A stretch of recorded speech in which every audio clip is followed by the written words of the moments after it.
there are common myths that nonprofits can't make money or that they shouldn't charge for services. And I think this is just crippling the nonprofit industry and definitely crippling those new ideas that people have when they're getting started, and why most nonprofits probably shut down within their first year or even 5 years. So I think the world needs your ideas, your innovation, your passion, your calling, okay? But if your nonprofit idea to offer a public good, to meet a need, to solve a problem isn't getting off the ground, or if you really need it to get off the ground, then it needs to be sustainable and actually serve the cause you intended to serve, okay? And you need to understand that nonprofits must make money to survive and to be sustainable. And one way they can do that is by charging for services. And there's other ways we can do it too. So today we're going to talk about why you need to make money, why it's okay, why these are total myths, and why you should charge for services and what services you can charge for. Let's talk about it.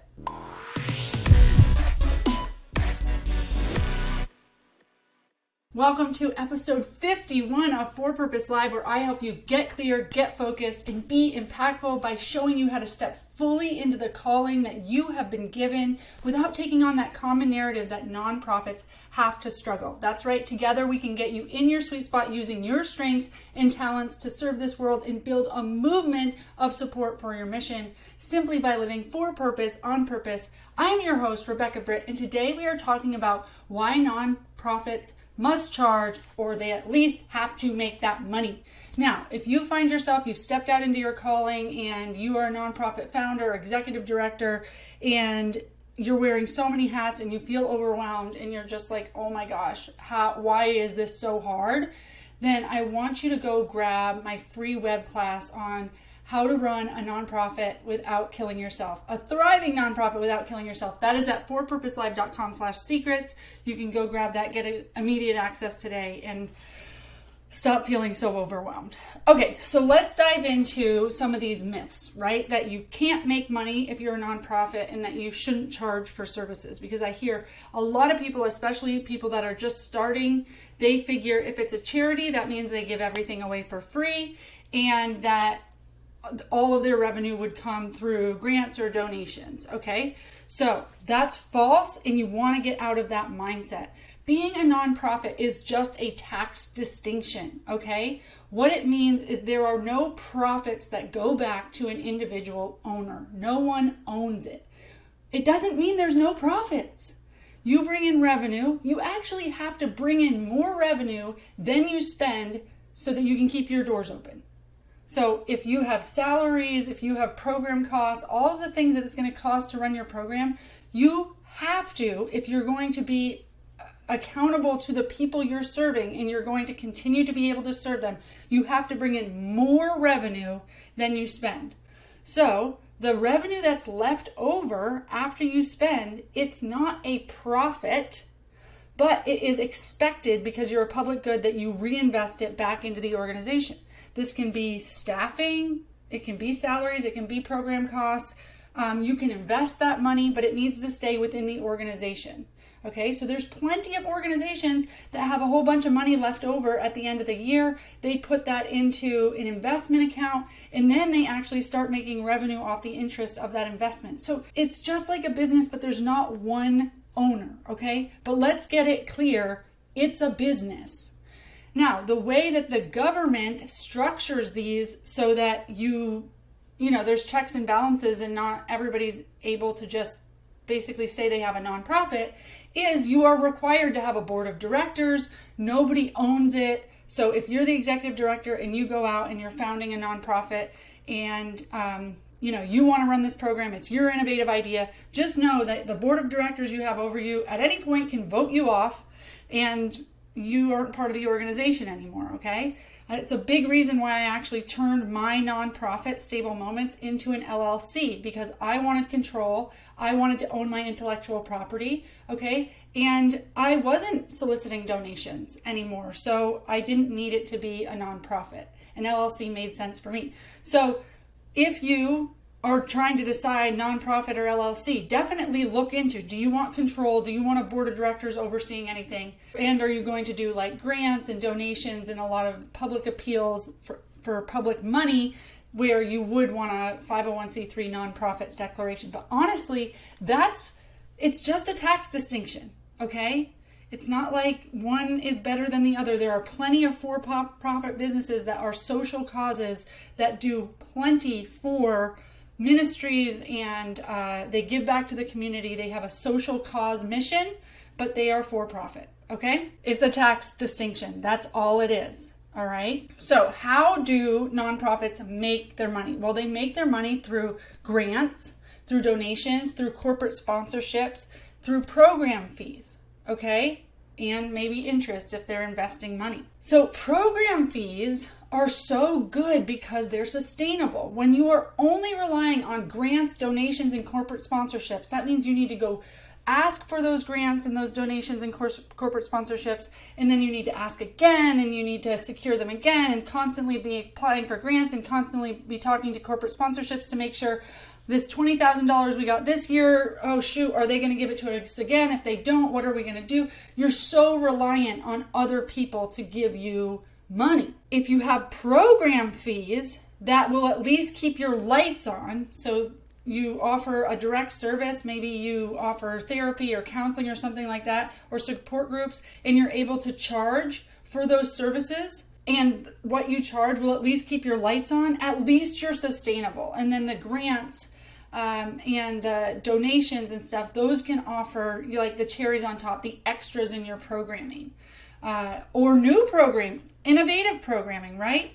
So program fees are so good to get you to a place where you can at least rely on X number of dollars each month from your programs, okay? Whether you do summer camps or you do direct services, whatever service you offer, you can get money for. Okay, and you might say like, okay, Rebecca, but I don't think it's fair because Stable Moments is my program that offers one-on-one mentorship for children in foster care. And a lot of the locations that we have will say to me like, Rebecca, I don't feel comfortable asking foster parents to pay for their kid to have mentorship. And I couldn't agree more. I don't think foster parents should pay. Now, adoptive parents should pay. To me, adoptive parents are just like biological parents. That is their child. And nobody would go to like swimming lessons or horseback riding lessons or taekwondo or anything else without paying something. It's how you envision your service. But if your service is a service, it's probably even more of a service because it's therapeutic in some type of nature, then you need to charge for it.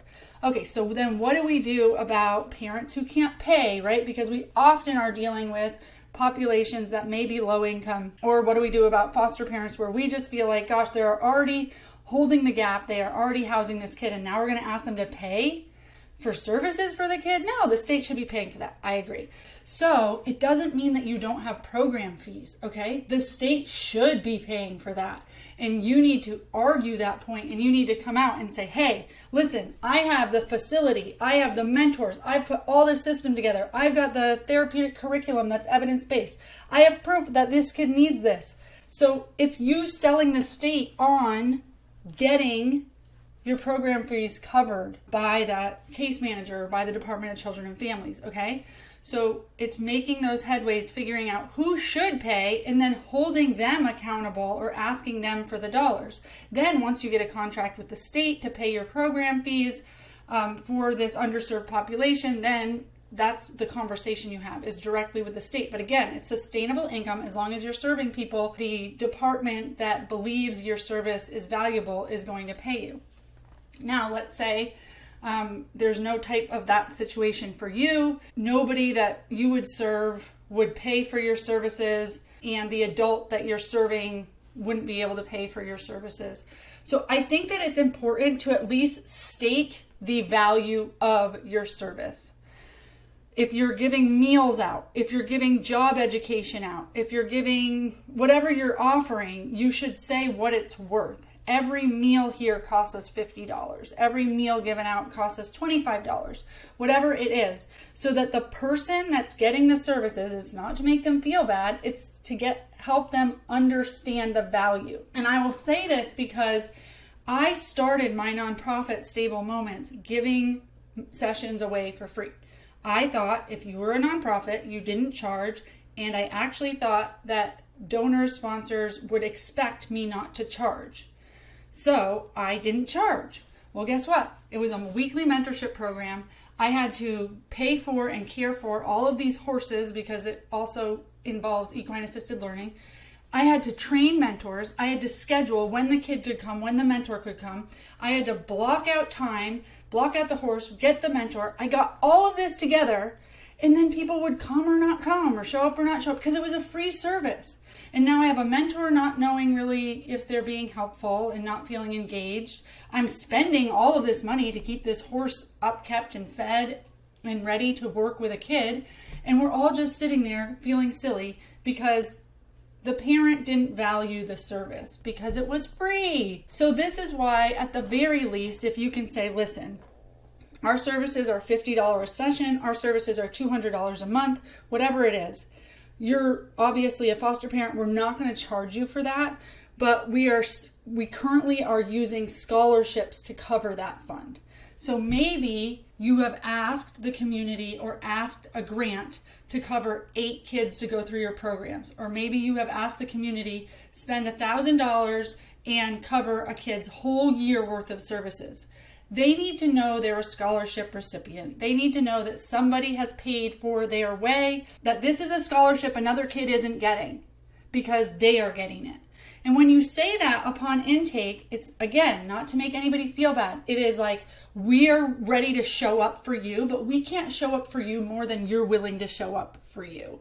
Okay? So this is what we ask. If you're going to miss a session, please do X, Y, and Z. One-on-one mentorship's really, really important, or showing up every time is really important. Maybe you don't have a nonprofit where people show up every time, and maybe it's a drop-in center or whatever it is.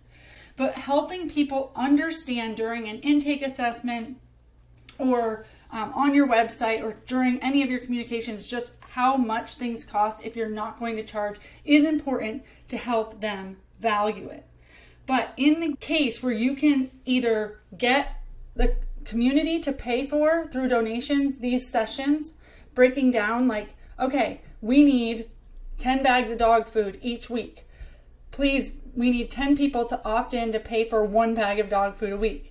And then getting those 10 people so that they know what they're getting and so that you can rely on the dog food being covered and that's sustainable. Now, is that a donation? Yes. Okay. Again, it's not really talking about program fees, but program fees, if you have a situation where you are offering services, you should charge for those.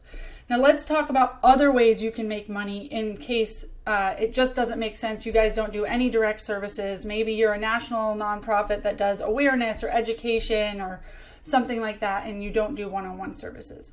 Okay, so other things that you can do are you can charge for reviewing other people's literature. So often if you create a space in the world that you are an expert on a certain issue in your area, people might come to you and say, hey, we're going to release a brochure on this, or we're doing a video on this, and we wanted to incorporate some information on the dangers of this, or whatever. We know you're a leader. Would you mind looking over our stuff? That's something that you can say, yes, we actually offer review to make sure that everything is in line with, current best practices and statistics and research. We charge $150 for a document review.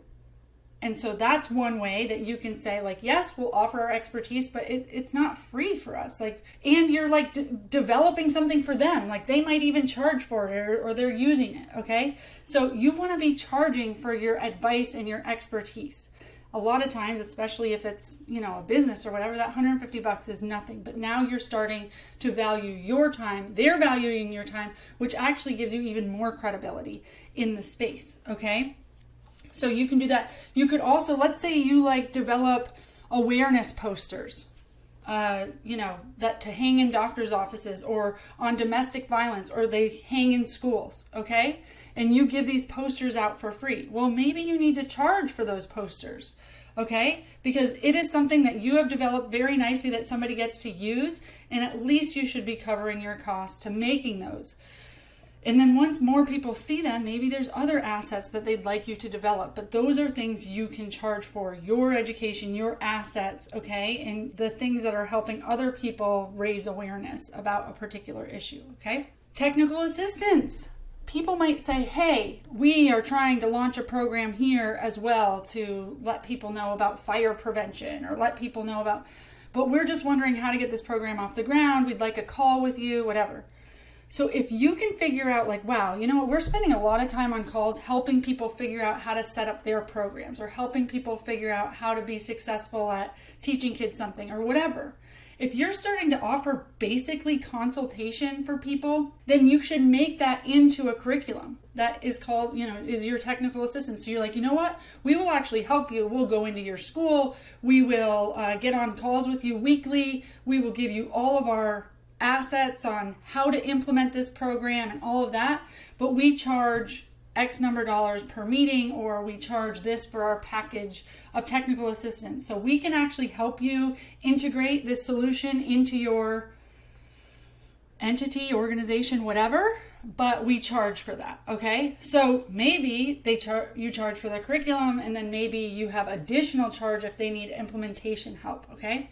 And I know a lot of times people go like, well, isn't it our mission to get people to implement this? Aren't we urging people to implement this? And isn't it our mission to do that? So why shouldn't we just be doing that? You are doing it. It's an incredible, amazing service you are offering. You have got people ready to implement a new solution that you have offered, but you should get paid for it. That's like with Stable Moments. If I currently offer a book that's a manual of how to start a mentorship program using equine assisted learning with community mentors. I give the book, which tells you everything you need to know about doing it. And then if you want to get certified in the model, you go online and you do an online course. Okay. You could say like, Rebecca, if you really wanted to serve children in foster care across the United States, why wouldn't you just give this away for free? Well, one, I have spent a lot of time and effort. It's actually like such a little amount they have to spend given what I have put into it, right? And so there should be an equal balance. Plus, if I just gave it away for free, it could get willy-nilly. People could not use it the way I wanted them to. I truly believe people need to put skin in the game. If you truly believe you want to serve children in foster care and you want to do this model, I don't want you to just be like, sweet, it's free, so it's like this little thing we can kind of, no. I want you to be like, these kids deserve a small initial investment so that we can do this program right and actually meet their needs. Okay? It's just a different energy when people really opt in and they do that through dollars. Okay? You can offer people your education, your technical assistance. If you're finding we're often getting on the phone with people just to tell them how to do things, just to help them out. Sometimes they're for-profit entities. You need to be charging for that. And then another thing is education. This is a big one. So if you have in your nonprofit have learned a certain model, or you are educating, let's say, providers, you're educating law enforcement, you're educating teachers, and you go in and you actually do this education, think about a way that you can provide this as an online training that you can offer a certification for. So, hey, if you want to say your school's trauma informed, come online to our certification. We'll give you all of the, how to run this program, how to implement it, how to make your school a trauma sensitive school. It's all an online education. And then at the end, you get a certificate of completion and you can put this little logo on your website that says we're trauma informed. Okay? Think about how it doesn't take you to go speak physically. No, you could expand your reach so much more by making an online course. I did the same thing. I used to certify people in my model by going to certification events where people would sign up and I'd get 15 people and they'd all get certified and we all have to spend a weekend together. But it was prohibitive because people couldn't fly in and I could only do small amounts of people for 15 groups of 15. Now, all my certification's online, so anybody that wants to get certified whenever they want on their time can be, and I'm pushing my mission more, serving more kids by not pigeonholing people to go to a certification event and spend way more, right, on expenses, flying out there, all that stuff. So if you do any education now where you could say, this is a curriculum, people need to understand. I've worked with organizations that train providers on how to listen to patients because providers aren't listening to their patients. So it's big in the maternal health space right now that providers just don't listen to their maternity patients. So this is a provider training that you go and you watch how to effectively incorporate your patient into decision making. And then afterwards, you can wear a little badge that says, we care about listening to our patients. Okay, so it's helpful for the entity, and you can charge, $1,000 per course. You might even be able to offer things like CEUs or education credits, depending on what industry you're in. So think about anytime, if you have good education that you're trying to teach people about and you go speak places, how can you turn that into a profitable online course? Okay, and then finally, for those speaking engagements you are doing, if people are asking you to come speak, charge, okay? You can just say, I require a $500 honorarium. I require a $1,000 honorarium.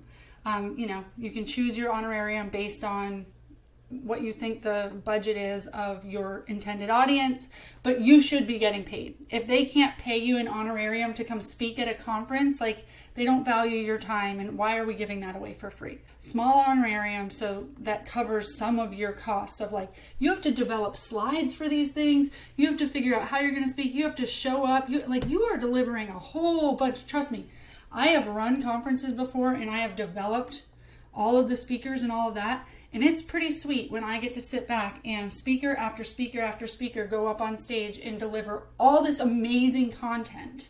Okay, I have no problem paying them for their time. In fact, I feel like it's really weird to not pay them for their time. Another way that you can bring in revenue.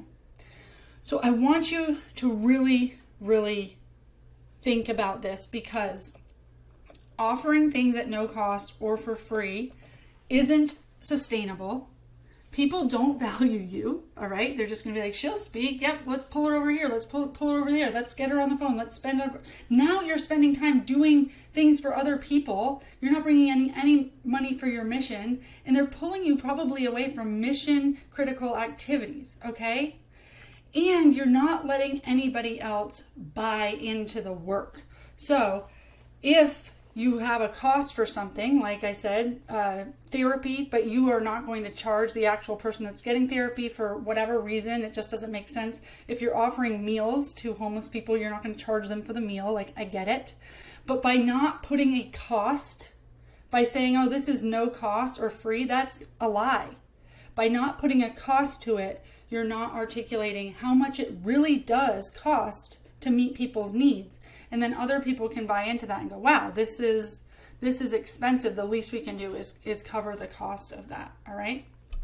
So one other thing is that I really thought that donors and sponsors loved to hear that I offered everything for free, everything was no cost, and oh, by the way, I don't take a salary. And I found that sponsors and donors, I literally had a sponsor one time, a corporate sponsor, have written out a check for me, and it was for whatever, $4,000. And as I'm receiving the check, I'm so excited to say, oh, this is going to help so many kids because we do everything for free here. We don't charge anything and I don't get paid. They literally slid the check back and they were like, that's not sustainable. They want to know that if I get hit by a bus tomorrow, that we have enough money in the bank to pay another executive director. They don't want to give $4,000 to a cause that couldn't run without their money. I've had other grants say that they're only willing to give 5% of your operating expenses because they do not want to be responsible for so much of your budget that you can survive without them, okay? So instead, now if I were to pitch myself, I would say we're sustainable. We charge this much through program fees. They are paid through Department of Children and Families so that our families don't have to cost, although they do know the value of the program and they show up every time. We've got a great retention rate because they know the value of the program and they know that somebody is paying for it, okay? And I get a salary. People want to know that you get salaries. And I've said this before, but I'll just throw it in there. I know a lot of nonprofits think there's this golden 12% on salaries, if you took the pie of your operating budget, that salaries should only be 12%. But I'm here to tell you that most of your salary should be categorized as programmatic. So let's just say for even numbers, you made $50,000 a year, like maybe 10% of that, $5,000 would go into salaries, but the rest would go into administrative costs. Sorry, not salaries, but administrative costs. The rest should be programmatic. I mean, all you're doing all day is like working on your mission, right? So anytime you're actually doing anything that is mission related and driving the programs, that's all programmatic costs. The only administrative costs you should charge out of your salary are like when you're setting up your software and you're, setting up your email and you're registering for your business name and those things that really have nothing to do with serving the people. They're just things you have to do administratively to run your business and keep it afloat. So just so that you understand administrative versus programmatic, most of your income, I bet you, should be categorized as programmatic. I hope after this you realize you can charge, you should charge, a whole bunch of ways you can charge, and I hope that you will start thinking about how you might charge. What might you develop that you can charge for? How are you going to get some reliable income coming in that at least keep the lights on so that you are not dependent on grants and donors, give you a little breathing space, give you a little bit of credibility, right? Okay, I hope I've sold you on that, and I would love for you to write in the comments one thing that you are going to start charging for, one thing, even if you don't have it yet, like an online course or materials you can sell. I would like you to talk about how you're going to develop that and start charging for that, okay, and what would work for your nonprofit, all right? Because I know there's so many different nonprofits out there. Either way, thank you so much for your service to this world. Until next time.